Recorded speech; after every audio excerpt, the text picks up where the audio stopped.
समाज का बैठक करके मुख्य धारा में जोड़ना चाहिए। अगर ब्राह्मण कर रहे हैं तो इसमें क्या गलत है? तरफ बट रही है मलाई और एक तरफ बेचारे बाटी चोखा में खुश हैं। उठानी तो कह रहे हैं, किसी का विरोध तो नहीं कर रहे हैं ना। जब बैठेंगे तो चर्चाएं तो होंगी। नमस्कार, आज की खबर देख रहे हैं आप। मैं हूं आपके साथ यशस्वी पाठक। उत्तर प्रदेश के लोग साल 2025 के विधानसभा के 2 सत्रों को कभी नहीं भूल पाएंगे। 11 अगस्त का वो जब मानसून सत्र चल रहा था, उसी बीच में यूपी के ठाकुर विधायकों ने एक 5 स्टार होटल में बैठक की। ठाकुर विधायकों ने इसे कुटुंब परिवार का नाम दिया, लेकिन खबरें आई कि यूपी के ठाकुर विधायक नाराज चल रहे हैं। ठाकुर विधायकों का आरोप था कि यूपी सरकार में उनकी सुनवाई नहीं होती है। मानसून सत्र खत्म होकर जैसे ही शीतकालीन सत्र शुरू हुआ तो बीजेपी के ब्राह्मण विधायकों ने बैठक करके सनसनी फैला दी है। 23 दिसंबर को लखनऊ में बीजेपी विधायक पीएन पाठक ने बैठक आयोजित की, जिसमें 52 ब्राह्मण विधायक शामिल हुए। बैठक में ब्राह्मण विधायकों ने कई बड़े मुद्दों पर चर्चा भी की है। ऐसी खबरें आ रही है कि बैठक में विधायकों ने आरोप लगाया है कि संघ से लेकर बीजेपी के संगठन और सरकार में ब्राह्मणों का कोई बड़ा चेहरा है ही नहीं, जिसके जरिए सीधी बात पहुंचाई जाए।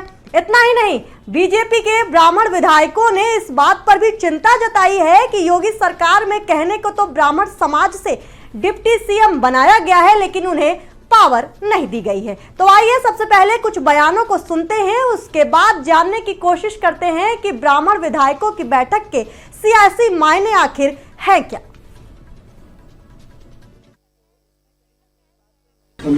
परसों तय हुआ था कि बाटी चोखा का कोई सहभोज करे, तो संयोग मात्र था कि वो घर हमारा तय हो गया और हम लोग क्षेत्र के डेवलपमेंट के बारे में, एसआईआर के बारे में चर्चा हुई, परिवार के बारे में चर्चा हुई।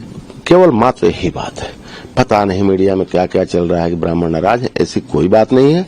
निश्चित रूप से मैं कह सकता हूं कि किसी समाज में कोई दिक्कत होती है तो हम लोग अग्रणी हैं, हमारा फर्ज बनता है कि हम समाज के लिए भी काम आए, तो उस पर भी चर्चा हुई है। उद्देश्य यही था। हमारा चिंता का विषय बिखरता हुआ समाज। आज जो हमारा समाज बिखर रहा है, ये चिंता का विषय। पहले 3-3 पीढ़ियां एक छत के नीचे रहती थी, लेकिन आज ये एक पीढ़ियां भी बड़े मुश्किल से रह पा रही है, क्योंकि हमारे बच्चे पश्चिमी सभ्यता की तरफ जो जा रहे हैं, ये चिंता का विषय है। हम लोग संस्कार देने का काम करते हैं। आज संस्कार बच्चे जो विहीन हो रहे हैं, सभी समाज के सर्व समाज का यह था कि कैसे उनको मुख्य धारा में मोड़कर अपने माननीय मोदी जी का जो विकसित भारत है 2047 तक कैसे विकसित करने का काम करें, क्योंकि हमारा अगर समाज बिखरेगा तो भारत देश का क्षति होगा। इसलिए हम लोग इसके लिए चिंतन मंथन किए। वो दर्द बाहर निकल के आ रहा है, जो दर्द लगातार लंबे समय से है, पर वो कहा भी नहीं जा रहा और अब सहा भी नहीं जा रहा। तो वो दर्द निकल करके इन बैठकों के माध्यम से बाहर आ रहा है। और ये सारे पीड़ित उपेक्षित लोग हैं जिनकी सरकार में सुनवाई नहीं हो रही, और कहीं ना कहीं चाहते हैं कि उनकी ताकत दिखाई पड़े और सरकार में उनकी कुछ हद तक सुनवाई हो सके। देखिए, एक तरफ बट रही है मलाई और एक तरफ बेचारे बाटी चोखा में खुश हैं। तो ये अपनी अपनी क्षमता है, कौन क्या हजम कर पा रहा है। यहाँ बड़ी मुश्किल से बाटी चोखा का इंतजाम हो पाया और कुछ लोग सीधी सीधी सत्ता की मलाई खाने का काम कर रहे हैं। कौन लोग जो किधर मलाई बैठ रही है? ये बड़ी बड़ी गाड़ियां जिसको गिफ्ट हो रही हैं, ये जो ठेके हैं, पीडब्ल्यूडी के ठेके आप चेक कर लेना। जो बड़े ठेके होंगे वो एट पार किसको मिल रहे हैं और बाकी लोगों को कैसे 30% बिलो जाकर के मिल रहे हैं, ये आपको दिखाई पड़ जाएगा कि कहाँ लाभ हो रहा है सत्ता का। जो लाभान्वित वर्ग है और सारा वंचित वर्ग अब मीटिंग करके अपने दर्द को आपस में बांटने का काम कर रहा है। तमाम मेहमानों के साथ चर्चा की शुरुआत करेंगे, लेकिन उससे पहले ये तस्वीर आपको दिखा रहे हैं जहां पर शलम मणि त्रिपाठी से लेकर के तमाम जो विधायक, जो ब्राह्मण समाज से जो विधायक आते हैं, उनकी मौजूदगी एक जगह पर पीएन पाठक के घर पर मौजूद रही। कुशीनगर से विधायक हैं, लेकिन डेटा क्या कहता है बताते चले कि विधानसभा में इस वक्त अगर यूपी की बात करें तो 52 ब्राह्मण विधायक मौजूद हैं, जिसमें से 46 बीजेपी से आते हैं। और इसके साथ ही जब नाराजगी इस करवट बैठी है कि सियासी पारा अब गर्म हो रहा है, तो सवाल और सियासत एक साथ आगे बढ़ रही है। सवाल ये पूछा जा रहा है कि ब्राह्मण को नाराज करके क्या योगी आदित्यनाथ 27 का रोड मैप तैयार कर पाएंगे? क्योंकि एक तरफ जब प्रदेश अध्यक्ष की तैयारी की गई थी तब पंकज चौधरी को मौका दिया गया था, तो कहीं ना कहीं अब सियासी जो ऊंट है वो किस करवट बैठेगा, सवाल ये उठता है। और इसके साथ ही अब इसमें समाजवादी पार्टी के जो चाचा हैं शिवपाल यादव, उनकी भी एंट्री हो गई। उन्होंने क्या कहा? उन्होंने साफ कर दिया है कि इनवाइट कर रहे हैं भाई कि हमारे यहाँ आइए, हम सम्मान देंगे। लेकिन समाजवादी पार्टी की वो भी हमने चेहरे देखे हैं जहां पर स्टूल की बात की गई थी कि स्टूल पर बैठाया जाता है। तो सवाल बहुत सारे हैं। और इसके साथ ही कौन सी पार्टी ब्राह्मण समाज को आगे लेकर के चलेगी, क्योंकि इस वक्त उत्तर प्रदेश में 12% जनसंख्या ब्राह्मणों की है, जिसमें करीब 2 से 3 करोड़ लोग आते हैं। और आपको वो दौर भी याद दिलाते हैं 2007 का, जब मायावती ने ब्राह्मणों का साथ पाया तो पूर्ण बहुमत से सरकार बनाई। और उसके बाद जब वही ब्राह्मण समाजवादी पार्टी के दामन में साथ आए तो फिर समाजवादी पार्टी ने साथ लेकर के चले, तो समाजवादी पार्टी ने सरकार बनाई। और उसके बाद 2012 के बाद जब वही ब्राह्मण समाज जब बीजेपी के साथ आया तो बीजेपी ने 17 में चुनाव लड़ा और बहुमत के साथ सरकार बनाई। हमारे साथ हमारे कंसल्टिंग एडिटर शेखर त्रिवेदी मौजूद हैं, तमाम मेहमान हमारे साथ जुड़े हैं। सपा नेता विवेक पांडे मौजूद हैं, सपा का पक्ष रखेंगे। विवेक श्रीवास्तव मौजूद हैं, बीजेपी का पक्ष रखेंगे। सीधे बीजेपी से तीखा सवाल, जिस तरीके से नाराजगी नजर आ रही है, हालांकि अब पीएन पाठक ने सफाई दे दी है लेकिन तस्वीरें कुछ और बयां कर रही हैं सर।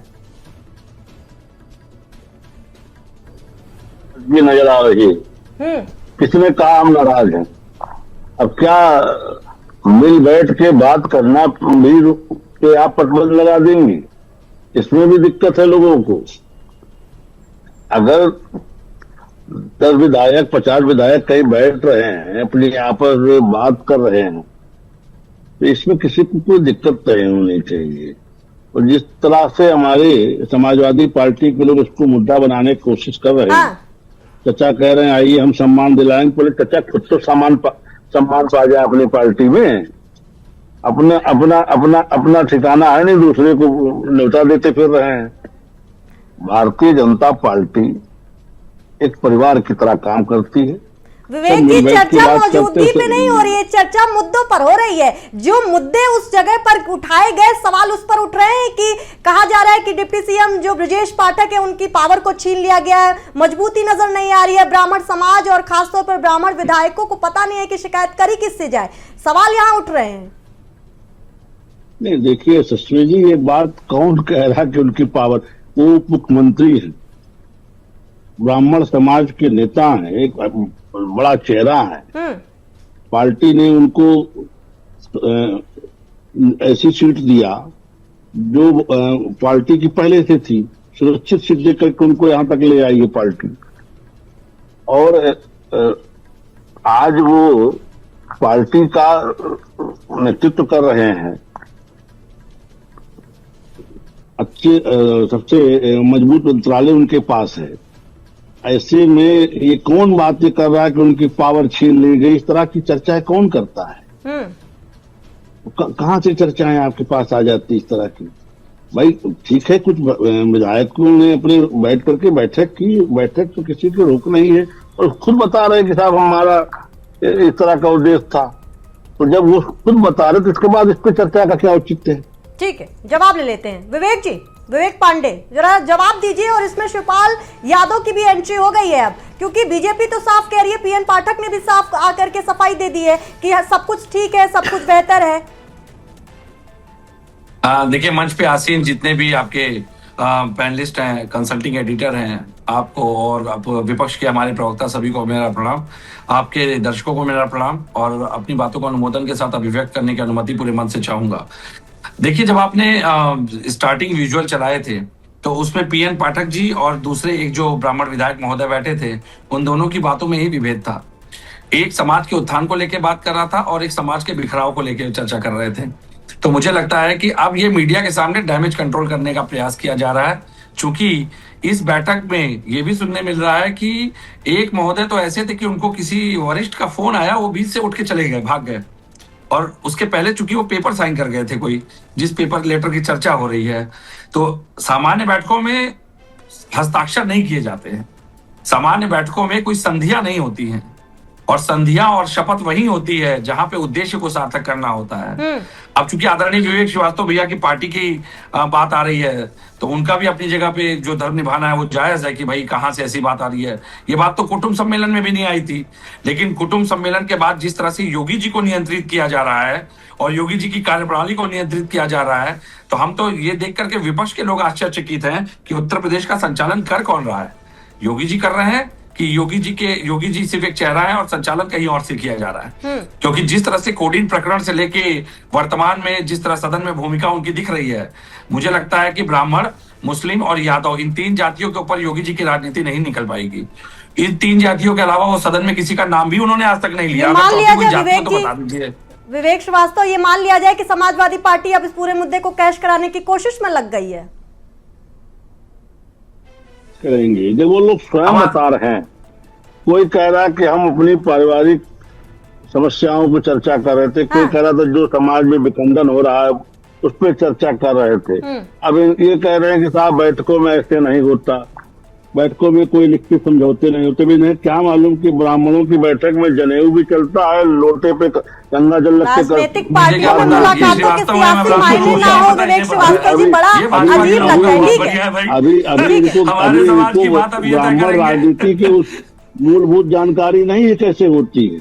ठीक, हाँ बिल्कुल बिल्कुल बिल्कुल। हमें जानकारी कहाँ से होगी भाई? सारे ठेकेदार तो आपके पास है ना, सारे क्रिप्टो ठेकेदार जितने ब्राह्मण समाज के हैं सब आपके पास है। मैं तो स्वीकार कर रहा हूँ। मैं ये सवाल पूछूंगा मंच पे, कल जो बैठक हुई, देखिए एक बात समझिए, कल की बैठक को वास्तव में विवेक जी के अनुसार गंभीरता से लेने की कोई आवश्यकता नहीं है, क्योंकि जितने क्रिप्टो ब्राह्मण ठेकेदार हैं सब इनके पास है। उनकी आवाज नहीं निकलती, उनकी मुंह से शब्द नहीं निकलते, समाज के उत्थान की बात नहीं निकलती, समाज के ऊपर हो रहे अत्याचारों पे कभी कोई वो स्टैंड नहीं लेते। तो मैं स्वीकार करता हूं कि जितने भी क्रिप्टो टाइप के ब्राह्मण है सब इनके पास है। कल क्या गरीब सवर्ण छात्रों के किसी छात्रवृत्ति को लेकर चर्चा की गई? नहीं की गई। ये विवेक श्रीवास्तव जी मान रहे हैं, है ना, मुद्दे की कोई बात नहीं हुई, ये मानते हैं ना। जिस तरह से संवैधानिक SC/ST आयोग है, OBC आयोग है, क्या वहां सवर्ण आयोग बनाने को लेकर चर्चा की गई? नहीं की गई। क्या वहां पे पुरोहित बोर्ड बनाने की बात की गई? नहीं की गई होगी, ऐसा विवेक श्रीवास्तव जी का मानना है। तो मेरा कहना है जहां 50 से अधिक ब्राह्मण बैठ करके समाज के मुद्दों की चर्चा नहीं कर रहे हैं, तो वो यकीनन क्रिप्टो ब्राह्मण है। और क्रिप्टो ब्राह्मणों की कोई हैसियत नहीं है, ये तो विवेक श्रीवास्तव साबित ही कर रहे हैं बैठ करके मंच पे। तो हमें जवाब नहीं देना है। ये सवाल उन ब्राह्मणों के ऊपर है जो कल मंच पे विवेक पांडे, एक एक करके। सर शेखर, लगातार ये सवाल उठ रहे हैं सियासी मायने की हम बात कर रहे हैं। आऊंगी सर, वापस आऊंगी जी, आऊंगी, वापस आऊंगी। शेखर, लगातार ये बातें सामने आ रही है शेखर कि जिस तरीके से सियासी मायने निकाले जा रहे हैं, और बीजेपी ने तो साफ किनारा कस लिया है कि सब कुछ नॉर्मल है, सब कुछ बेहतर है, आंतरिक क्लेश की बात नहीं की जा रही है। लेकिन ब्राह्मणों का इस तरीके से इस कुनबे का साथ आना, और अगस्त में जो ठाकुरों का कुनबा, जो कुटुंब सामने आया था, और अब दोबारा तस्वीरें अलग, जातिवाद को किस तरीके से आगे देखते हैं, और क्या इसका नुकसान कर पाएगी जो अगर बीजेपी को होता है, तो क्या फायदा समाजवादी पार्टी को होगा जो अभी कैश कराने की कोशिश चल रही है? देखिए, सबसे पहले चूंकि आज चर्चा हो रही है कि बीजेपी में जो ब्राह्मण विधायक हैं उन्होंने ये बैठक की है, तो सबसे पहले तो ये समझ लीजिए कि ब्राह्मण है कौन।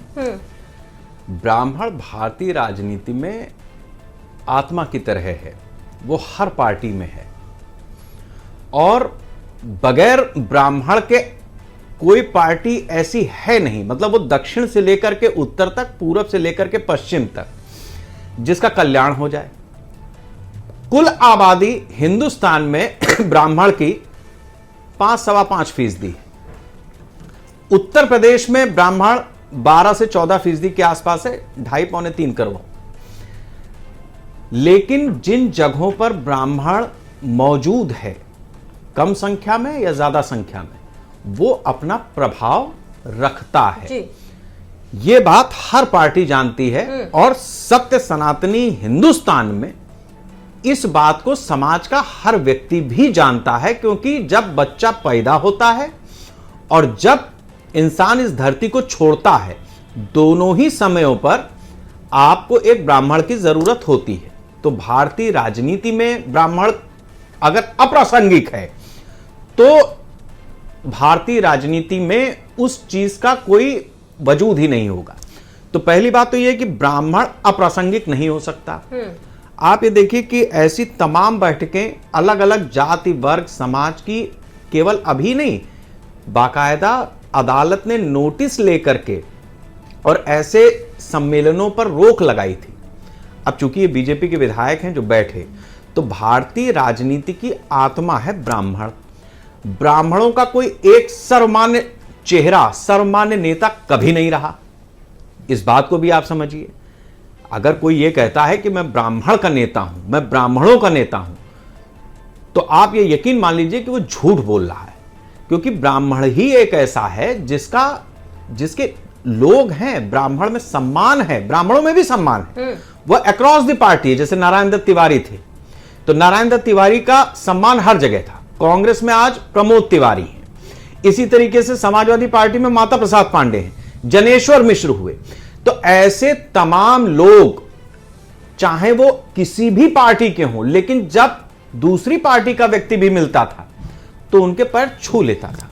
तो ये जो पैलग्गी की परंपरा है, इसको लेकर के हर राजनीतिक दल बहुत सचेत रहता है। अब आइए आपकी ये बैठक क्यों हुई? होता क्या है कि जब विधायक कोई चुना जाता है, कोई सांसद चुना जाता है, तो उसकी अपनी एक अपेक्षा होती है, उसकी एक जनता की अपेक्षा होती है, जिसके आधार पर उसको अपनी सरकार से कुछ काम कराने होते हैं। उत्तर प्रदेश एक बड़ा राज्य है और यहां पर कई बार अलग अलग सरकारों में भी हमने देखा है कि ऐसी स्थिति बनी है जिसमें कई बार कई खेमों में असंतुष्टि बन जाती है। अब चूंकि इससे पहले ठाकुरों की बैठक हुई, कायस्थ समाज, श्रीवास्तव जी भी जानते हैं, जो सबसे मजबूत समाज माना जाता है उत्तर प्रदेश में, वो कायस्थ समाज है। इसी तरीके से अलग अलग समाजों की अपनी एक बैठक होती है, उनकी एक अपनी, लेकिन ब्राह्मण आमतौर पर इस तरीके की बैठक करता नहीं है।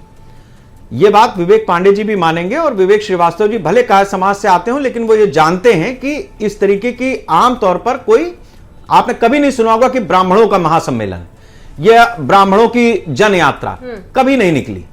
लेकिन हर समाज का अपना एक विशिष्ट योगदान रहता है, और उस विशिष्टता के नाते उसमें वो ब्राह्मण को आमंत्रित जरूर करता है। तो ब्राह्मण हर जगह है और कोई एक उसका सर्वमान्य चेहरा भी नहीं है, इसीलिए उसको भारतीय राजनीति में हर दल अपनी आत्मा की तरह देखता है।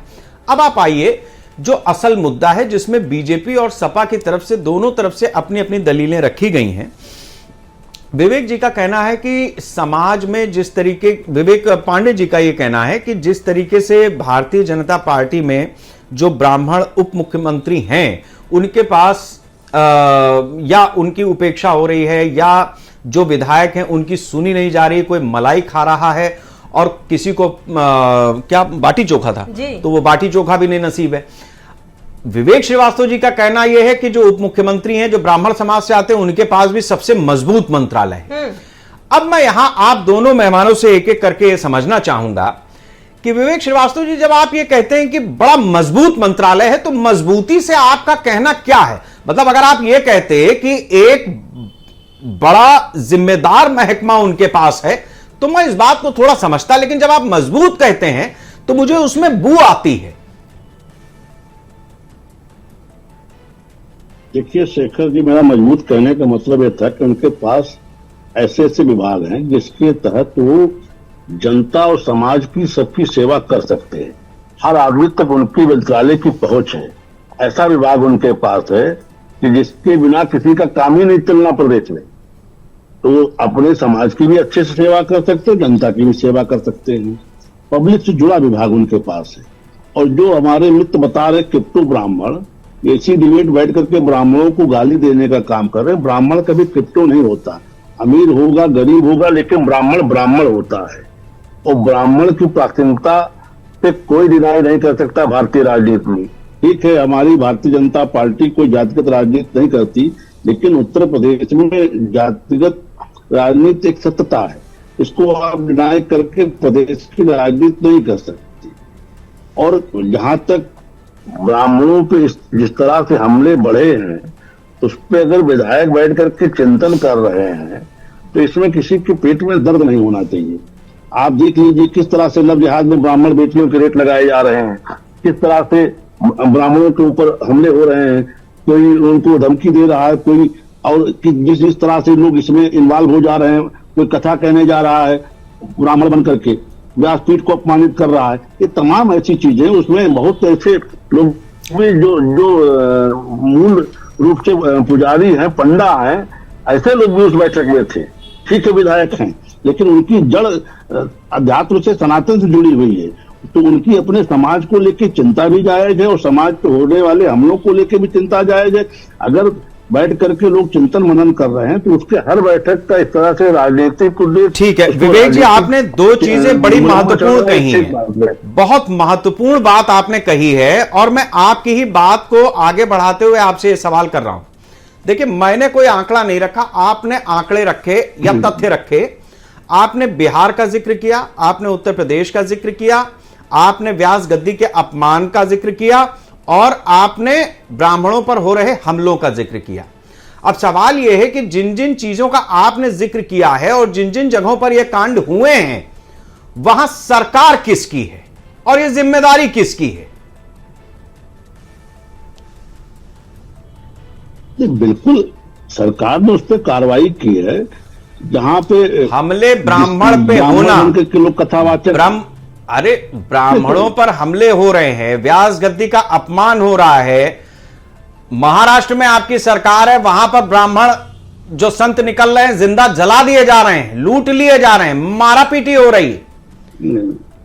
नहीं, जिस घटना की आप जिक्र कर रहे हैं वहां पे महाराष्ट्र में, उस समय हमारी सरकार वहां नहीं थी। मैं एक ही घटना का जिक्र नहीं कर रहा हूं, मैं आपने बिहार का जिक्र किया, मैं वहां की भी बात करता हूं। मैं उत्तर प्रदेश में, बिहार का जिक्र नहीं किया, उत्तर प्रदेश में मैंने ये बताया किस तरह से लव जिहाद में ब्राह्मण बेटियों के रेट लगाए जा रहे हैं। खतरा समाज को किस तरह से है, आज हर तरफ से खतरा हो रहा है ना, उस पर चिंतन मनन हो रहा है। हाँ, तो चिंतन मनन करके मैं वही कह रहा हूं कि चिंता जता करके क्या होगा, आपकी सरकार है, आप एक्शन लीजिए ना। चिंता सपा वाले जताएं तो ठीक है, नहीं सपा वाले तो अपमानित करे, सामने आपके बैठ क्रिप्टो ब्राह्मण करे। ब्राह्मण क्रिप्टो होता है क्या? वो अभी उनके पास जाऊंगा मैं। क्रिप्टो ब्राह्मण तो हमने आज तक नहीं सुना। नहीं, अभी मैं जाऊंगा उनके पास। ब्राह्मण तो नहीं सुना। वो अभी ब्राह्मण क्रिप्टो हो सकता है, ब्राह्मण होता है, अमीर गरीब हो सकता है, लेकिन ब्राह्मण अपने ब्राह्मणत्व का पालन हर हाल में करता है, चाहे कितना गरीबी हो, अपना ब्राह्मणत्व का त्याग नहीं करता ब्राह्मण। क्रिप्टो ब्राह्मण नहीं होता है। अभी उसका जवाब ले लेंगे। मेरा सवाल, आपने जो बात कही उसमें सरकार आपकी है, कानून व्यवस्था की जिम्मेदारी आपकी है, लव जिहाद भी हो रहा है तो क्यों हो रहा है ये रोकना भी आपका ही काम है। खबरें हम देख लेते हैं, यहां हो गया, वहां हो गया, ये पड़ोस में केजीएमयू में हो गया, नाक के नीचे हो गया, डॉक्टर ने कर दिया। बताइए साहब, आपने क्या किया? आप ढूंढ नहीं पाए, 48 घंटे निकल गए, वो डॉक्टर फरार है। पुलिस पार्टी उस पर लगी हुई है, बहुत जल्द उसकी गिरफ्तारी हो जाएगी। नाक के नीचे हुआ सत्य बात है, उस घटना से कोई डिनाई नहीं कर सकता। स्वयं मुख्यमंत्री जी ने उसका संज्ञान लिया, महिला आयोग ने उसका संज्ञान लिया, सब लोगों ने उस पर गंभीरता से कार्रवाई के लिए पुलिस को कहा है। पुलिस की टीमें बना करके धरपकड़ में लगी हुई है। विषय और उस लेडी डॉक्टर की सुरक्षा के लिए भी व्यवस्था की गई है। विषय यह है कि सुनियोजित तरीके से, क्योंकि ब्राह्मण सनातन संस्कृति का और एक तरीके से कहा जाए सनातन संस्कृति को अभी तक जीवित रखने में जो योगदान ब्राह्मणों का है उसको कोई डिनाई नहीं कर सकता। तो इसलिए सबसे पहले टारगेट भी वही होता है। इसीलिए उसके पारिवारिक श्रृंखला पे, उसके धार्मिक चेतना पे लोग कुठाराघात करते हैं। उस कुठाराघात से ब्राह्मण अपने परिवार को कैसे बचाए, कैसे धर्म की रक्षा हो, ये तमाम चिंताएं ब्राह्मण समाज में हैं। ये चिंता को आप नाजायज नहीं कह सकते। नहीं, मैं नाजायज कहीं नहीं रहा, मैं तो आपके सवाल से, आपके जवाब से ही सवाल निकला है। मैं ठीक है, आता हूं, मैं विवेक पांडे जी के पास चलता हूं। विवेक जी, मेरे ब्राह्मण क्रिप्टो नहीं होता। ठीक है, मैं अभी उनसे जवाब लेता हूं। एक तो आपका भी जो पूरा नाम है वो विवेक पांडे है, तो जाहिर सी बात है कि एक ब्रह्म तो आपके भीतर भी विद्यमान है। जो बात आपने कही है उसका संदर्भ थोड़ा और स्पष्ट कर दें, क्योंकि क्रिप्टो ब्राह्मण को लेकर के बहुत ज्यादा समय खा जाएगी वरना चर्चा।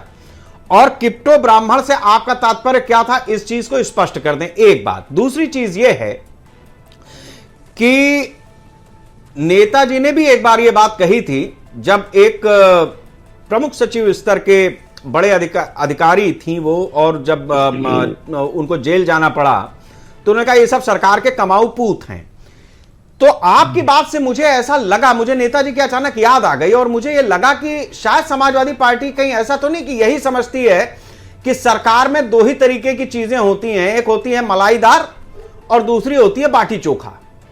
तो आप भी वही बात कह रहे हैं जो आपके नेता जिनके बयान हमने सुनवाए वो भी वही बात कह रहे हैं कि बहुत सारे लोगों के पास मलाईदार।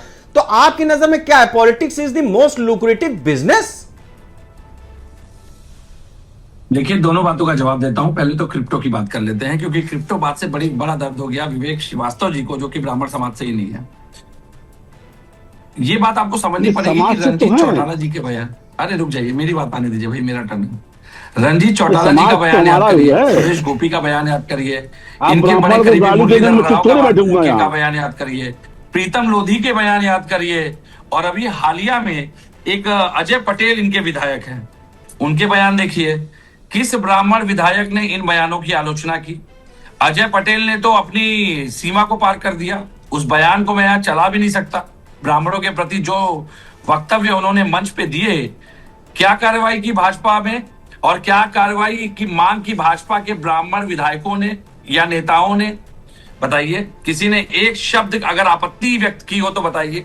अभी कुछ दिन पहले संघ प्रमुख ने दादा परशुराम के ऊपर जिस तरह के वक्तव्य दिए, लकड़हारा बना उनको संबोधन कर दिया गया। ये सारे जितने ब्राह्मण बन के कल बैठ करके बाटी चोखे का स्वाद ले रहे थे, उन्होंने क्या ऑब्जेक्शन रेज किया, जरा बताइए। अरे रुक जाइए भाई, गलत बात है। चले आए उठकर। अब मैं आता हूं विवेक श्रीवास्तव जी, मैं आपके पास आता हूं, मैं आप इसका काउंटर करिएगा। नेशनल चैनल पे किसी की गलत बात आप कोट कर रहे हैं जो उन्होंने कहा नहीं, आपके पास कोई तथ्यात्मक जानकारी है नहीं, आप व्हाट्सएप ज्ञान उड़ेल रहे हैं, कौन मानेगा आपकी बात को? भाजपा के नेता विधायक उसका स्पष्टीकरण आज का उनका वक्तव्य नहीं है। बोलना और इनकी आप ब्राह्मण क्रिप्टो बता रहे हैं, उसको वापस भी नहीं लेना चाहते हैं। बड़ा स्पष्ट है भाजपा में भाई, ब्राह्मण क्रिप्टो कैसे हुआ ये बता दो। ब्राह्मण नेता विरोध करेगा तो उसे कार्रवाई का शिकार बना लिया जाएगा। और इसी कारण इतने जो मैंने उदाहरण प्रस्तुत किए, इनमें किसी ने एक शब्द कह करके आपत्ति व्यक्त नहीं की। अब ये जो मंच पे बैठ करके ललायित हो रहे हैं, बड़े ब्राह्मण हितैषी बन रहे हैं, इन सब कार्रवाई की मांग की। ब्राह्मण कैसे हुआ? अरे भैया, ये ब्राह्मण समाज की बात हो रही है, अब जाइए। ठीक है, मैंने पहले इसीलिए कहा, विवेक श्रीवास्तव जी, पांडे जी, दोनों लोग, मैंने पहले इसीलिए कहा कि ये क्रिप्टो के चक्कर में बहुत सारा चर्चा में समय चला जाएगा। पांडे जी, अब आप मेरे दूसरे सवाल पे आ जाएं। Politics is the most lucrative business. अमीर हो सकता है, गरीब हो सकता है, ब्राह्मण नहीं सुना था, ऐसे चर्चा बढ़ नहीं पाएगी। एक मिनट रुक जाइए विवेक श्रीवास्तव जी, आप एक मिनट रुकिए। विवेक पांडे जी, मैं आपसे जानना चाहूंगा कि क्या समाजवादी पार्टी अभी भी नेताजी की वही बात फॉलो कर रही है कि politics is the most lucrative business? आपको भी कमाऊ पूत आज भी चाहिए, नजर भी कमाऊ पूतों पर रहती है, तभी या तो बाटी चोखा नजर आता है या मलाईदार चीजें नजर आती हैं, इसके बीच में बाकी चीजों को इग्नोर कर दिया आपने। देखिए, दो चीजें कहूंगा स्पष्ट रूप से, आपके दूसरे सवाल का जवाब देने जा रहा हूं, लेकिन निवेदन करूंगा इनको शांत रखिएगा।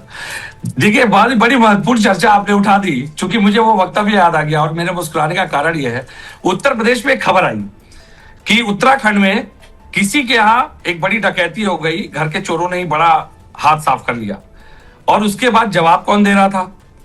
आरोप किसी पे नहीं लगे, नाम किसी का नहीं लिया गया, लेकिन जवाब पता नहीं क्यों इनकी पार्टी के बहुत करीबी बहुत बड़े अधिकारी देने लगे मंचों पे। तो ये कहीं ना कहीं जो मलाई और कमाई की बात आई है, ये तो कहीं ना कहीं वो स्पष्ट रूप से रखने का प्रयास कर रहे हैं। नहीं, विवेक पांडे जी, मैं आपको भी सुधार, ठीक है, नीरा यादव जब जेल गई हैं, वो चीफ सेक्रेटरी नहीं है, नीरा यादव के जेल जाने पर ही नेताजी का ये बयान था, मतलब इसमें इरफान बट मुझे इसलिए नहीं कि मैं जानता हूं, बिल्कुल जिस जगह पे कहा है, कोटेड बयान है। सुन लीजिए, मैं आगे रख रहा था, इस बात को आगे बढ़ा रहा हूं। जब ब्राह्मण सत्ता में होता है तो वो अपने विकास पे ज्यादा ध्यान देता है, ना कि समाज के विकास पे, और उसकी स्थिति स्पष्ट है। कल जो ब्राह्मण भोज हुआ है उसमें ये स्थिति स्पष्ट थी। मैंने शुरू में ओपनिंग रिमार्क्स में ये कहा था कि क्या आरक्षण पे बात होगी सवर्णों के, क्या आरक्षण के सवर्णों के सवर्ण आयोग बनाने की बात हुई है? नहीं हुई है ना। कल ये चर्चा हुई होगी कि मंत्री कैसे बनना है, कलेक्शन कहां से लाना है, यही बात हुई होगी ना विवेक भैया? क्योंकि जिस तरह आप आपत्ति दर्ज कर रहे हैं, मुझे लगता है कि यही चर्चा हुई होगी, अब क्योंकि ब्राह्मणों की स्थिति जो आप इनकी कह नजर रहे हैं, में भी है। ब्राह्मणों गाली देने ये जो इतनी काम देर से कर रहे अपने हैं ही आप, पार्टी ये के समाजवादी ब्राह्मण नेताओं पार्टी को की नकार सोच रहे बता हैं रही है कि उन्होंने कि समाज के हित में ब्राह्मणों बात के की बारे होगी। में तो समाजवादी जब ये पार्टी नकार की रहे हैं, सोच तो क्या मैं है। कैसे उसको साबित बहुत करूं? अच्छा, अच्छी सीधी सी बात तरह से समझिए, आप समाजवादी भाजपा पार्टी स्वयं का नकार सोच रही है अपने ब्राह्मण प्रदर्शन नेताओं कर रहे हैं के ब्राह्मणों के मुद्दे बारे को, में। बैठक को, आप चर्चा कह रहे को। ब्राह्मण तो अपने हम तो बारे में विपक्ष सोचता के है। लोग हैं, हम अगर तो ये ब्राह्मण बता अपने रहे बारे हैं में कि सोचता अभी भी ना, वक्त है, तो आप समाजवादी सम्मान की पार्टी स्थिति नहीं आई है, होती। आप सम्मान के योग्य लोग ब्राह्मण हैं अपने बारे और में आप नहीं सोचता, सर्वश्रेष्ठ ब्राह्मण लोग हैं। समाज के बारे में और एक बात सोचता है। विवेक श्रीवास्तव भैया बता दे रहा हूं, जाके योगी जी को बता दीजिएगा, ब्राह्मण श्रेष्ठ था, श्रेष्ठ है, आगे भी रहेगा। ये अनुभूति तब बढ़ आप जाती है गाली भी जब दे लोग रहे समाज हैं, के तो लोगों आप के साथ गाली बैठ देते करके चर्चा रहेंगे, करते फिर तो हैं। ब्राह्मण मैं बता रहा हूं ना बताएंगे, आपको, कहेंगे सुनिए। ब्राह्मण अपने अरे बारे में ठीक है, सोचता है। आप जिस विभाग समाजवादी से पार्टी आप जो सोचता चर्चा है। को बड़ा डिलेट अच्छा करने का ज्ञान प्रयास आप। कर रहे हैं, उससे कोई लाभ नहीं, नहीं हम डिलेट है। नहीं मैं कर तो रहे आप ही की हैं। बात बता रहा आप हूँ। ब्राह्मण को आपकी कितने नजर में ब्राह्मण ब्राह्मण बता नकारा रहे हैं, है, आप कह रहे हैं आपकी कि संगठन का ब्राह्मण ब्राह्मण अपने नकारा बारे में है, सोचता है। आपकी संगठन का ब्राह्मण कौन अयोग्य कहता है। है? इतनी देर से आप यही तो साबित कर रहे हैं। आप ये इतनी देर से कौन यही तो कह कह रहा रहे है भाई? हैं। मैं तो मुद्दों की बात कर ब्राह्मण रहा हूँ। अगर मैंने अपने तर्क समाज रखे। के एक अपने सेकंड परिवार विवेक में पांडे जी मानसिकता और कर रहा विवेक है। श्रीवास्तव उत्तर पे जी, कोई जवाब नहीं। चलिए एक बहुत महत्वपूर्ण जानकारी मैं अपने दर्शकों को दे दूं, आप दोनों लोगों से। सबसे पहली लड़ाई एक मिनट विवेक पांडे जी, बहुत महत्वपूर्ण जानकारी। एक मिनट रुकिए, एक मिनट रुकिए। के लिए बुलाते हैं, ठीक है। अयोध्या की सबसे पहली लड़ाई किसने लड़ी? पांडे बताइए। जी मेरी बात सुन लीजिए, एक सेकंड के लिए रुकिए। मैं अपने दर्शकों को यहां बड़ी महत्वपूर्ण बात बता दूं। देखिए, हमारे साथ में जो समाजवादी पार्टी के प्रवक्ता हैं, उनका नाम है विवेक पांडे, वो ब्राह्मण समाज से ही आते हैं, इफन बट नहीं है उसमें। दूसरी तरफ भारतीय जनता पार्टी की तरफ से जो हमारे आज मेहमान हैं, वो विवेक श्रीवास्तव जी कायस्थ समाज से आते हैं, इसमें भी कोई इफन बट नहीं है। अब आप ये दिलचस्पी देखिए, ब्राह्मण क्या है इस चर्चा से आप समझ लीजिए। इस चर्चा में प्रत्यक्षम किम प्रमाणम, इस पूरी चर्चा को हम आगे तक ले जाएंगे, लेकिन आप यहीं पे इसका उदाहरण समझ लीजिए। समाजवादी पार्टी के प्रवक्ता जो विवेक पांडे जी हैं, उन्होंने ब्राह्मण को ही कटघरे में खड़ा किया, ब्राह्मण होने के बावजूद। ठीक कर दिया उन्होंने, भले किसी भी आरोप प्रत्यारोप, वो चाहते तो ब्राह्मणों का बड़े सम्मान में बोलते, मेरी पार्टी में ये होता है, मेरी पार्टी में ऐसा होता है, वैसा होता है, कुछ भी बताते। उन्होंने ब्राह्मणों का ब्राह्मण लगा करके आगे क्रिप्टो लगा दिया, कह दिया उन्होंने। दूसरी तरफ विवेक श्रीवास्तव जी हैं जो कायस्थ समाज से आते हैं, लेकिन ब्राह्मणों के लिए पूरी ताकत से लड़े पड़े हैं। अब आप समझ रहे हैं ब्राह्मण क्या है? ये है ब्राह्मण। ये चाणक्य बन रहे हैं ना? नहीं, मैं ब्राह्मण की बात कर रहा हूं। अब आप बीच में मत टोकिए। विवेक श्रीवास्तव जी इस बात नहीं, विवेक श्रीवास्तव जी की इस बात पर तारीफ है कि ब्राह्मण ने ही ब्राह्मण को कटघरे में खड़ा किया। ब्राह्मण मतलब एक ओवरऑल, तो उसके लिए समाज का दूसरा आदमी आगे बढ़ करके कह रहा है कि नहीं, ब्राह्मण के बारे में आप ऐसा नहीं कह सकते। यह है ब्राह्मण की ताकत। अब आप समझिए, यह है ब्राह्मण की ताकत। अब इसके बाद जब बात आगे बढ़ती है, चूंकि जब सियासी गलियारे में कोई गतिविधि होती है, उसको नकारा नहीं जा सकता, यहां पर उस चीज को इग्नोर किया ही नहीं जा सकता और उसके मायने निकाले जाते हैं, क्योंकि असल बात तो कभी सामने आती नहीं है, और अगर आती भी है तो छन छन के आती है। आदमी उस पर अपना स्पेकुलेशन करता है, परसेप्शन बनाता है, नैरेटिव सेट करता है, वगैरह वगैरह, जैसा अभी इस चर्चा में भी हो रहा है। विवेक श्रीवास्तव जी अपनी बात कहेंगे, पांडे जी अपनी बात कहेंगे, अपनी पार्टी लाइन पर कहेंगे। अब मैं आपसे ये समझना चाहूंगा, विवेक श्रीवास्तव, मैं आता हूं पांडे जी, आपके पास आऊंगा, पूरा समय दूंगा। होता क्या है कि जैसे ही मैं आपके ऊपर चर्चा छोड़ता हूं, आप कोई ना कोई ऐसी बात कह देते हैं कि विवेक श्रीवास्तव भैया को जो है वो फिर, मतलब आप भैया जरूर लगाते हैं, लेकिन पूरा उठा करके और फिर वो आप ही दोनों के बीच में हो जाता है, चर्चा कहीं नतीजे पर नहीं पहुंचती। श्रीवास्तव जी, मैं आपसे ये समझना चाहूंगा कि देखिए, जब इस तरीके की बैठक होती है, आपने भले समाज का ही चिंतन किया हो, देश की गंभीर बातों का ही चिंतन किया हो, वो सब चीजें ठीक हैं, लेकिन एक चीज तो यहां पर यह है कि उत्तर प्रदेश में भी ब्राह्मण, मतलब देश भर में जो ब्राह्मण है उसमें सबसे बड़ी आबादी अगर कहीं है तो उसमें उत्तर प्रदेश पहले पायदान पर खड़ा होता है ब्राह्मणों के लिहाज से। अब सवाल इस बात का है कि इतनी बड़ी ब्राह्मणों की संख्या और ब्राह्मणों की जो स्थिति है वो भी आप जान रहे हैं, और ब्राह्मण का मतलब ये नहीं है कि वो पंडा पुजारी है। आप कोई त्यागी ले लीजिए, कोई मतलब किसी भी कास्ट का व्यक्ति, हमारे शंकराचार्य ने ऐसी व्यवस्था की है कि वो कोई भी कास्ट होगी, अगर उसने दीक्षा ली और वो जाकर के बैठ गया मठ के अंदर, मंदिर के अंदर, तो वो हमारे लिए संत ही है, वो अपने आप में ब्राह्मण ही है, उसके अंदर ब्रह्म है। कुंभ में जाने के बाद आप में से कोई नहीं पूछता कि नगा साधु तेरी जाति क्या है, सिर्फ आशीर्वाद मिल जाए इसकी चिंता रहती है। तो विवेक जी, मैं आपसे यह समझना चाहूंगा कि आखिर जब आप सर्व समाज की बात करते हैं, जब आप सबको साथ सबका साथ सबका विकास की बात करते हैं, तो उसमें ऐसी नौबत क्यों आ जाती है कि कभी ब्राह्मण वर्ग के विधायक बैठ करके और सामाजिक चिंतन की बात करने लगते हैं? यह बात तो विधानसभा में हो सकती है, पार्टी फोरम में हो सकती है, लेकिन सिर्फ ब्राह्मण, तब दिमाग ठनकता है। देखिए शेखर जी, ब्राह्मणों के सामाजिक महत्व को कोई डिनाई नहीं कर सकता। ब्राह्मण सनातन संस्कृति का मूल है, अग्रगण्य है, और जब भी समाज पे या संस्कृति पे हमले होते हैं उसको काट ब्राह्मण ही देता है, वो काट ब्राह्मण ही तैयार करता है। जिस तरीके से हमले हो रहे हैं, कोई रामचरितमानस जला रहा है, कोई उसकी चौपाइयों पे आपत्ति कर रहा है, कोई मनुष्य संहिता को जलाने का काम कर रहा है, कोई ब्राह्मण की बेटियों को गाली दे रहा है वीडियो बना बना करके, कोई जबरदस्ती कथावाचक बन करके व्यासपीठ को अपमानित कर रहा है।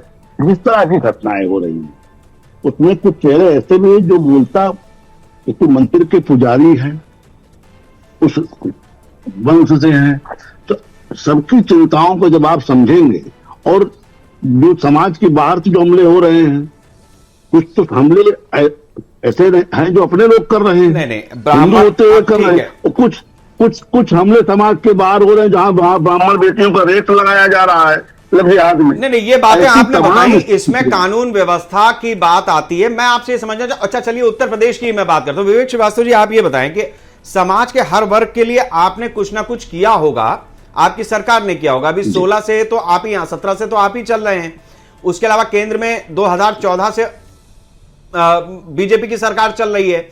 मैं आपसे ये समझना चाहूंगा कि ब्राह्मण जो वर्ग है उसके लिए बीजेपी ने जो भी 3-4 काम बड़े किए, मतलब इस समाज को ध्यान में रख करके, ब्राह्मण समाज को ध्यान में रख करके जो 2-4 या कोई 2-3 काम भी अगर किए हो कि इस सेगमेंट को भी हमें आगे बढ़ाना है, यह भी मुख्य धारा में कहीं पिछड़ रहा है, इस नियत के साथ अगर कुछ चीजें आपने ली हैं तो वो कृपया बताएं, या फिर ये मान लिया है कि ब्राह्मण जो है वो अल्टीमेट है, उसको सब अपने आप से वो प्राप्त कर लेगा और वो कर रहा है?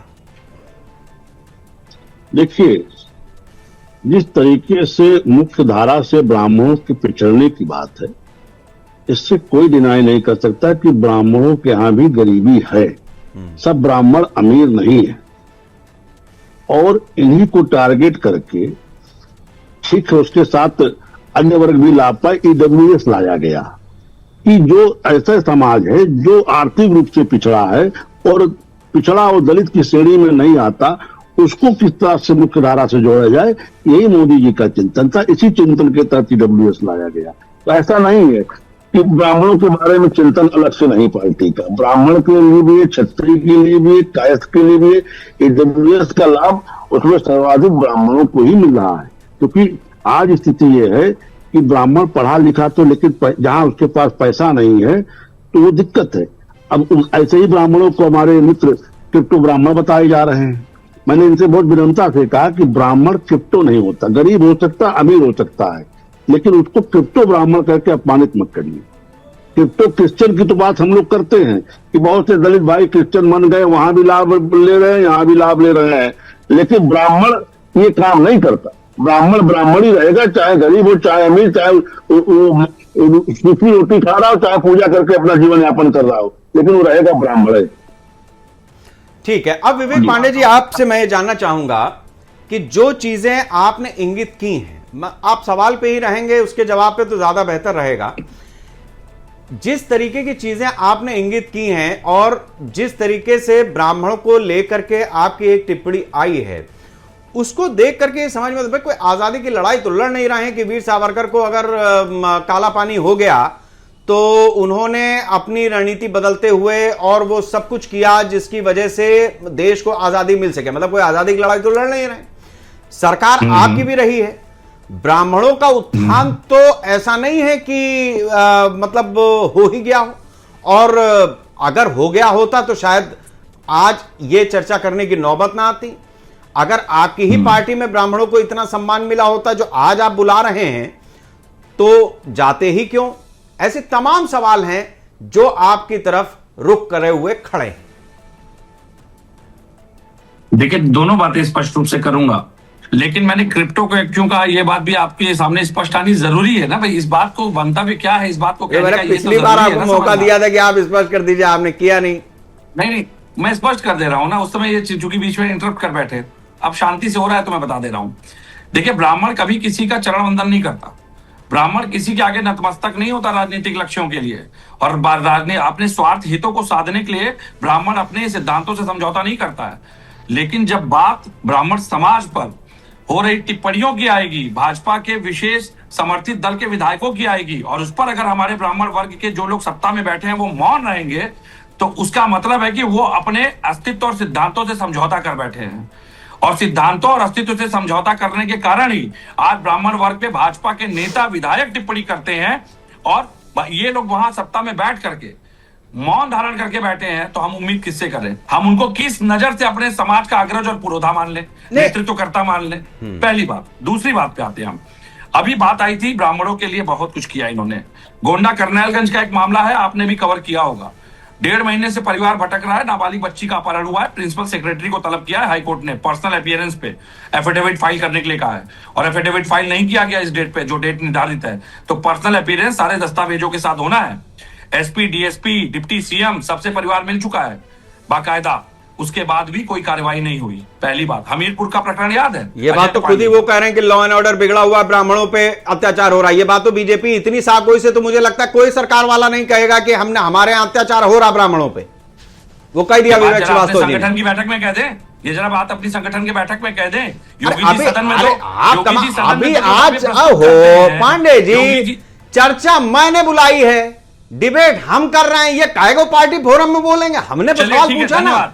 अगर ये बात इन्होंने कही है तो इनको विशेष धन्यवाद, और योगी जी ये बात कान खोलकर सुन ले कि जो कानून व्यवस्था के दावे वो प्रस्तुत करते हैं उनको भाजपा के नेता सार्वजनिक मंच पे नकार रहे हैं, और इस बात के लिए विवेक श्रीवास्तव भैया को बहुत बहुत साधुवाद, मेरी तरफ से साधुवाद। ठीक है, और मैं स्वीकार करता हूं कि यही बात हम कहते हैं कि कानून व्यवस्था ब्राह्मणों को लेकर ध्वस्त है। ब्राह्मणों को फर्जी टारगेट किया जा रहा है, ब्राह्मणों पे फर्जी एफआईआर हो रही है, और योगी आदित्यनाथ सदन में जो फर्जी दावे प्रस्तुत करते हैं उस बात को भाजपा नेता ने यहाँ ध्वस्त किया, उसके लिए इनको बहुत। अच्छा, मैं अब आपसे 2 सवाल रखूंगा विवेक पांडे जी, मैं 2 सवाल रखूंगा। जब विकास दुबे का एनकाउंटर हुआ उस समय पे समाजवादी पार्टी बहुत एग्रेसिव तरीके से आगे आई, और उसने कहा कि विकास दुबे ने, मतलब विकास दुबे का एनकाउंटर नहीं, एक ब्राह्मण का एनकाउंटर हुआ, ये बहुत एग्रेसिव तरीके से आया। दूसरी बात, आपने जो आपके पार्टी के वरिष्ठ नेता हैं शिवपाल जी, उन्होंने भी कही कि ब्राह्मणों का अगर वहां पर मन नहीं लग रहा है तो इधर आ जाएं। लेकिन हमने देखा होता हुआ उल्टा है, रायबरेली के आपके विधायक थे, तेज तर्रार विधायक थे, वो चुनाव से ठीक पहले उधर चले गए। इन 2 सवालों का जवाब मैं चाहता हूं कि आखिर विकास दुबे जैसे अपराधी के एनकाउंटर को ब्राह्मण से ही क्यों जोड़ा गया? श्री प्रकाश शुक्ला भी बीजेपी के रिजिम में मारा गया था, मैं ये भी बता दे रहा हूं, उसमें कोई दबी छिपी बात नहीं है। बहुत सारे लोग हैं जो कहते हैं कि श्री प्रकाश शुक्ला, लेकिन श्री प्रकाश शुक्ला भी बीजेपी के ही सरकार में अंत हुआ, विकास दुबे भी मारा गया। तो ये अपराधियों से प्रेम कैसा, और जो आपका था वो आपका नहीं रहा, ये कैसा? देखिए, पहले तो मैं स्पष्ट कर दूं, विकास दुबे के प्रकरण पे आ जाते हैं। विकास दुबे के प्रकरण में आपके आदरणीय एमएलसी उमेश द्विवेदी जी ने पत्र लिख करके कई सवाल, गंभीर सवाल उठाए थे। ये मेरे एमएलसी नहीं, बीजेपी के कह रहा हूं, बीजेपी के कह रहा हूं, एमएलसी बीजेपी के थे वो। बीजेपी के एमएलसी थे उमेश द्विवेदी जी, जिन्होंने सवाल उठाए थे, पत्र लिखकर सरकार पे ही गंभीर सवाल उठाए थे, और उस सवालों का जवाब सरकार ने नहीं दिया। सुल्तानपुर के विधायक ने सवाल उठाए थे, कितने लाइसेंस दिए गए, कितने ब्राह्मणों की हत्या हुई, उस पर भी सरकार ने सदन में कोई जवाब नहीं दिया था, जबकि वो उन्हीं की सत्ता के थे। ठीक है, और उसके बाद कई ऐसी जो बातें आई विकास दुबे के प्रकरण में, जिस तरह से सत्ता पक्ष के लोगों की फोटो वायरल हुई, सत्तासीन लोगों की फोटो वायरल हुई, सत्ता के प्रमुख अधिकारियों की फोटो वायरल हुई जो ब्राह्मण समाज से भी बिलोंग करते हैं, और विकास दुबे प्रकरण में जिस तरह गाड़ी पलटी गई, मैं तो कह रहा हूं गाड़ी पलटी गई, कोई बात नहीं, नेचुरल एक्सीडेंट किसी का हो सकता है। मीडिया को टोल के पहले क्यों रोक दिया गया था? जो मीडिया कैमरे लेकर पीछा कर रही थी, टोल के पहले क्यों रोका गया? प्रायोजित हत्या को नियोजित हत्या में पलटना, प्रायोजित हत्या या ना बताना, या उसका सार्वजनिक तथ्य ना आने देना, ये कहीं ना कहीं एक प्रायोजित हत्या का प्रतीक है, न कि नेचुरल नैसर्गिक किसी कृत्य का। पहली बात। दूसरी बात आपने जो उठाई कि क्यों ऐसा करना पड़ा, देखिए मैं बहुत स्पष्ट रूप से ये बात कहूंगा आपके मंच पे आज कि समाजवादी पार्टी हमेशा हिस्सेदारी सुनिश्चित करती है। पूर्व सरकार में भी हमारे लगभग 6 ब्राह्मण नेता ऐसे थे जिनको की बाकायदा कैबिनेट में सम्मान पूर्वक स्थान दिया गया। लेकिन जिस तरह से समाजवादी पार्टी ने इनको सम्मान देने का काम किया, और जो आपने रायबरेली का प्रकरण उठाया, आप एक पार्टी में रहते हुए एक पार्टी में जहां आपको सम्मान मिला, जहां आपको स्थान दिया गया, जहां आपको शीर्ष पदों पे रखा गया, उसके बाद अचानक आपका आत्मचेतना, आपकी आत्मा में परिवर्तन हुआ और आप जाकर के विपक्ष के उसमें खेमे में वोट कर देते हैं। कोई बात नहीं, मेरा सवाल यही तो था, शुरुआत तो मैंने इसी से की थी। अयोध्या की पहली लड़ाई किसने लड़ी थी? ब्राह्मणों की बात हो रही है। अयोध्या की पहली लड़ाई किसने लड़ी थी, जिसका श्रेय भाजपा लेती है, जिसको की महिमा मंडन किया जाता है अलग अलग राजा और क्षत्रिय राजाओं के नाम से? अयोध्या की पहली लड़ाई किसने लड़ी थी, बताइए मुझे। अयोध्या की पहली लड़ाई लड़ी थी आदरणीय देवी दीन पांडे जी ने, जो पुजारी थे, और उन्होंने 700 सैनिकों का संहार किया था। देवी दीन पांडे जी ने लड़ी थी मीर बाकी के विरुद्ध, और कब लड़ी थी? 1528 में। तो मैं इसी बात पे लाना चाह रहा था आपको, जहां आप स्वयं चले आए कि जिस अयोध्या को भाजपा ने बुनाया, क्या देवी दीन पांडे जी को सम्मान दिया गया? वहां पे देवी दीन पांडे जी का नाम किसी मंच से लिया गया? देवी दीन पांडे जी की प्रतिमा स्थापित की गई? मैं तो सवाल उठा रहा हूं, जिस अयोध्या को आज भारत की आधारशिला बताया जाता है, ठीक है सांस्कृतिक विवेक पांडे जी, मैं इसका जवाब ले लेता हूं श्रीवास्तव जी से। अब जवाब ले लेते हैं, क्यों है? मैं जवाब ले लेता हूं। देखिए विवेक श्रीवास्तव जी, ये सवाल भाजपा के विधायकों को उठाना चाहिए था। हाँ। ये सवाल भाजपा के ब्राह्मण विधायकों को उठाना चाहिए था, उनको इस दिशा में कार्य करना चाहिए था। ठीक है। परशुराम दादा के ऊपर जब टिप्पणी होती है, तब परशुराम दादा पे जब टिप्पणी संघ के प्रमुख करते हैं, तब क्या भाजपा के किसी विधायक, किसी मंत्री ने आवाज उठाई जो ब्राह्मण समाज से बिलोंग करता है? बताइए, वो लकड़हारा थे, उनको लकड़हारा बता दिया गया। विवेक श्रीवास्तव, जिस फरसे की धार से लोग डरते थे उस जमाने में, जिस फरसे की धार से उन्होंने क्षत्रिय समाज का नाश किया, और बाकायदा उसके प्रमाणिक तथ्य हैं, उस पर आलोचना इस तरीके की, और ब्राह्मण नेता भाजपा के मौन, क्या कहें हम इनको? ये बड़े वैचारिक लोग हैं, सिद्धांतवादी लोग हैं। अब जवाब ले लेते हैं विवेक श्रीवास्तव जी। बिल्कुल। विवेक पांडे जी ने कई सवाल उठा दिए हैं, आप एक एक करके उनके जवाब दे दीजिए। जी, पहले तो इनको एक सलाह है कि ज्यादा अयोध्या की चर्चा न करें, नहीं कल पार्टी से बाहर हो जाएंगे। ये समाजवादी पार्टी में किसने युद्ध शुरू किया, कौन को, आप मुझे बोले दीजिए, आप बोले, मैंने सुना आपको, मैंने टोका नहीं। सुनिए, जो आप पार्टी से दूर करने का काम किया, आपकी तरफ अरे भाई, का काम नहीं कर रही है। अब आप देखिए, छोड़ दीजिए, अब आप सुनना नहीं चाहते। देखिए सुनना नहीं चाहते। अभी इनकी पार्टी की एक नेता केवल इसलिए निकाल दी गई, पद से हटा दी गई, उन्होंने अपना पोस्टर डाल दिया था राजू दास जी से मिलते हुए। तो ज्यादा अयोध्या चर्चा करोगे तो कल पार्टी से बाहर हो जाओगे, एक सलाह दे रहा हूँ। दूसरी चीज, इन्होंने कहा विकास दुबे का नाम जोड़ा, अपनी नीति और नीति नहीं हो सकता, विकास दुबे का नाम जोड़ा। अरे भाई, अब आप चुप रहिए, जवाब तो लीजिए भाई। अरे आप सलाह मुझे आप चाय का स्वाद लेते रहिए, अभी थोड़ी देर आप चाय पीजिए ना, वो ठंडी हो जाएगी। अभी इधर मामला गर्म होने दीजिए, इधर गर्म होने दीजिए, मैं आऊंगा आपके पास। इन्होंने विकास दुबे का नाम जोड़ा, आपने प्रकाश शुक्ला का भी नाम लिया। देखिए, अपराधी किसी जाति धर्म के नहीं होते, अपराधियों को अपराधी की तरह देखिए। जहां तक विकास दुबे को ये लोग कोट करके बताना चाह रहे, देखिए था ब्राह्मण मारा गया, ब्राह्मण अपराधी विकास दुबे मारा गया, उसका आपराधिक इतिहास था, ब्राह्मण के नाते नहीं मारा गया। और जो अभी आपने विषय उठाया और जिसपे ये कट गए, इन्होंने मनोज पांडे जी के विषय में, वो भी बता दीजिए जरा। अरे भाई सुन गए, मनोज पांडे जी के विषय में इन्होंने कहा, गलती तो बता दीजिए, विकास दुबे का नाम आ गया, मनोज, अरे भाई रुक जाओ, अब आप रुक जाओ भैया, रुक जाओ भैया। मनोज पांडे जी के बारे में इन्होंने बहुत किनारा कस लिया। ग्रांट हो गई, और खुशी दुबे को कितने साल आपने जेल में रखा और किस आरोप में रखा? मनोज पांडे जी के बारे में कहा, आपने पूछा कि भाई मनोज पांडे जी क्यों चले गए। देखिए, ब्राह्मण सनातन का ध्वजावाहक है, सनातन के प्रतीकों पे तो अगर हमला होगा और उसको आप अपमानित करेंगे तो ब्राह्मण बहुत देर तक ये स्थितियां बर्दाश्त नहीं कर सकता।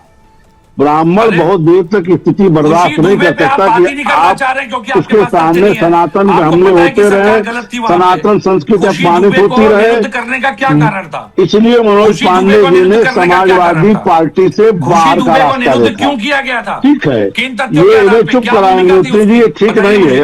ये बोले मैंने इनको नहीं टोका, अभी मुझे जवाब दे रहे हैं। जवाब 1 मिनट पूरा होना है, बहुत आखिरी हिस्से में चर्चा के, फिर मामला कहीं बनेगा नहीं, आपके पास मैं लौट ही नहीं पाऊंगा। श्रीवास्तव जी आप जल्दी से अपनी बात जवाब आपके माध्यम से जवाब सुनना नहीं चाह रहे हैं। ठीक है, ये जवाब सुनना नहीं चाह रहे हैं। आप ये ब्राह्मण को क्रिप्टो ब्राह्मण बता रहे हैं, जवाब सुनना नहीं चाह रहे हैं। क्रिप्टो आ गया। मैंने बहुत बेबाकी से आप अपना कहा जवाब पूरा कर कि दीजिए, ब्राह्मण चर्चा के आखिरी मिनटों में है। ब्राह्मण सनातन संस्कृति का ध्वजावाहक है। अगर आप सनातन की प्रतीकों पे हमला करेंगे, उसको अपमानित करेंगे, तो ब्राह्मण बहुत देर तक स्थिति बर्दाश्त नहीं कर सकता।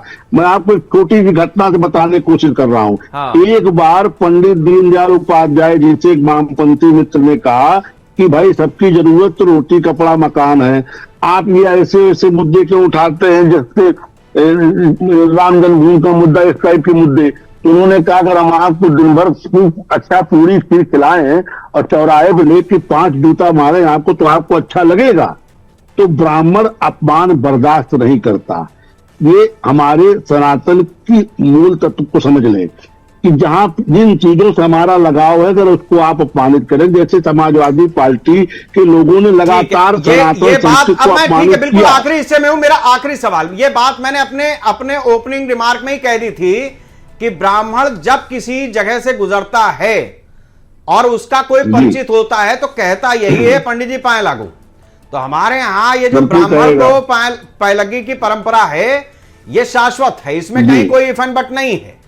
मैं आपसे ये समझना चाहूंगा कि अभी चूंकि आपकी सरकार है, तो ऐसे बहुत सारे ब्राह्मण वर्ग के लोग हैं जिनको कुछ आवश्यकता है, जिनको जरूरत है कि एक हाथ बढ़े तो हम भी ऊपर आ जाएं। आप बताएं कि सरकार कुछ कर रही है। ईडब्ल्यूएस एक बता दिया आपने, दूसरी कोई ऐसी चीज है या कोई ऐसी व्यवस्था है जिसमें सबका साथ सबका विकास में ब्राह्मण के लिए भी कहीं चेतना होगी? देखिए, सबका साथ सबका विकास में तो ब्राह्मण शामिल है।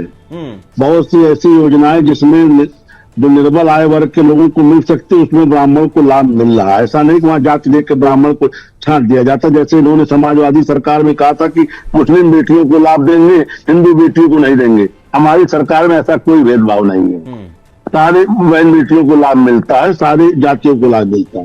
लेकिन ब्राह्मण के लिए अलग से कोई योजना तत्काल में नहीं। आखिरी कमेंट विवेक पांडे आपसे, आखिरी कमेंट। क्रिप्टो ब्राह्मण ना बताएं, इतना इनसे कह दीजिए। क्रिप्टो ब्राह्मण कहने पे अभी भी अपनी बात वापस ले लो, मैं मान पांडे जिसके राष्ट्रीय अध्यक्ष हैं, उनका इस्तेमाल किया पूर्व चुनाव में और उसके बाद उनको दूध से मलाई की तरह निकाल के फेंक दिया।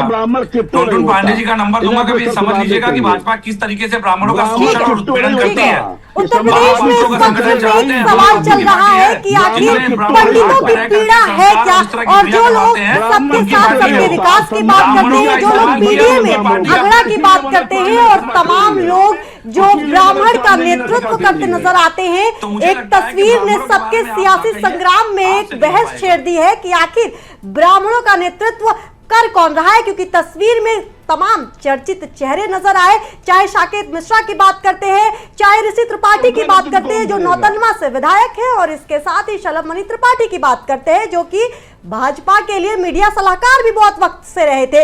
लेकिन ब्राह्मणों की ताकत, जैसा शेखर त्रिवेदी ने बता दिया है कि इस वक्त ताकत ऐसी है कि हम चर्चा कर रहे हैं कि आखिर ब्राह्मण की नाराजगी अगर ज्यादा बढ़ती है तो फिर फायदा और नुकसान किसका होगा। और नुकसान की जब हम बात करेंगे तो क्या बीजेपी इस नुकसान को संभाल सकती है, या फिर क्या समाजवादी पार्टी अब इस पूरे मुद्दे को कैश कराने में कामयाब होगी कि नहीं, सवाल यही बना हुआ है। क्योंकि 12% जब जनसंख्या ब्राह्मणों की उत्तर प्रदेश में है, और जब उत्तर प्रदेश की जनता दिल्ली का रास्ता तय करती है, तो फिर खुश रहना और खुश रखना सभी जातियों के लिए बड़ा जरूरी हो जाता है इन तमाम पार्टियों का। 2007 में जब ये कहा गया मायावती की तरफ से कि हाथी नहीं गणेश है और ये कहा गया कि हाथी नहीं गणेश है, ब्रह्मा विष्णु महेश है, तो 2007 में ब्राह्मण समाज ने मायावती के साथ चलने का वादा किया और फिर वही ब्राह्मण समाज ने तख्ता पलट कर दिया मायावती का और 2012 में समाजवादी पार्टी के साथ चली। लेकिन कोर वोटर तो बीजेपी का हमेशा से ब्राह्मण ही रहा, तो क्या बीजेपी इसको संभालने में अब इस पूरे मुद्दे को और जो 46 विधायक उनके उस तस्वीर में नजर आ रहे थे उनको संभालने में मान मनोवल की कोशिश करेगी? नहीं, दिलचस्प अब ये मुद्दा होता जा रहा है। आप सभी का, मेहमानों का हमारे साथ जुड़ने के लिए बहुत शुक्रिया शेखर सर, हमारे साथ जुड़ने के लिए आप सभी का। और इसके साथ ही देखते रहिए, बने रहिए।